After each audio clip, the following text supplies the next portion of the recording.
C'est très bien l'initiative des experts comptables de remettre au menu de cette journée la transformation digitale, la révolution numérique qui est plus que jamais le sujet numéro 1 des entreprises aujourd'hui. Il nous fallait dans nos métiers de négociants de pouvoir s'adresser directement à nos consommateurs finaux, à nos clients. Et rien de mieux que de pouvoir les atteindre au travers des médias sociaux, au travers des réseaux sociaux. Les choses vont encore être transformées dans les 2, 3 à 5 ans qui viennent. Et l'objectif, c'est d'en profiter pour que ce soit plutôt un tremplin et non pas un frein au développement. Notre comportement par rapport à il y a 5 ans a totalement été bouleversé par l'arrivée du digital. On n'achète plus de la même façon, on ne consomme plus de la même façon, on ne s'informe plus de la même façon. Et donc c'est juste de sensibiliser les entreprises et de leur dire, puisque le consommateur a changé et ses habitudes ont changé, qu'est-ce que vous proposez aujourd'hui pour faire face à ces nouvelles attentes? C'est le plus agile qui remporte la coupe et non plus la grosse boîte. Atteindre ses clients pour différentes raisons. Premièrement, les connaître, pour qu'eux aussi puissent nous connaître.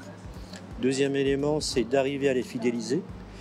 Et en arrivant à les fidéliser, c'est de pouvoir à ce qu'eux-mêmes puissent devenir nos ambassadeurs. Il faut déterminer stratégiquement ce que nous voulons mettre sur ces réseaux sociaux.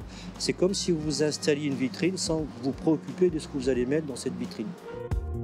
Faisons en sorte de faire de cette révolution digitale une opportunité qu'on doit tous saisir pour développer nos activités. C'est pour dire aux chefs d'entreprise, allez-y, investissez, transformez-vous, révolutionnez-vous, ce sera tout bénef pour votre activité. Les étudiants se sentent bien entendu extrêmement concernés. Ils savent pour l'essentiel d'entre eux que les métiers qu'ils feront n'existent pas forcément aujourd'hui. L'objectif, c'est que nous en profitions pour parler aux chefs d'entreprise et aux futurs chefs d'entreprise que sont les étudiants. C'est gagnant-gagnant.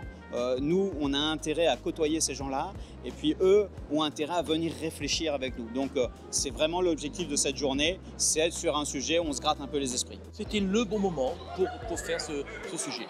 On a effectivement souhaité dans ce contexte également développer et appréhender l'aspect humain, l'aspect social.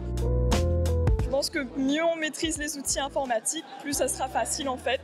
Toutes les professions, notamment la profession de l'expert comptable, se tournent vers le numérique. De plus en plus, il y a des outils informatiques dans les entreprises. Lorsque les robots font leur job de robot, les êtres humains peuvent faire un autre job avec plus de valeur ajoutée. Et l'humain, pour moi, sera toujours de loin supérieur aux machines parce qu'à l'inverse des machines, il est parfaitement imparfait. Je dirais plus que cette période justement nous demande de se reconnecter, de réconcilier le bonheur et le travail, de réconcilier le business et le sens. Et que cette période nous demande justement de se reconnecter à la nature, mais pour fleurir, pour développer la réussite des individus et des entreprises. Si je devais conseiller un jeune entrepreneur, quelqu'un qui se lance dans la vie active, je lui dirais d'abord de se connecter à qui il est profondément, de se reconnecter à sa nature profonde plutôt que de réfléchir à ce qui marche.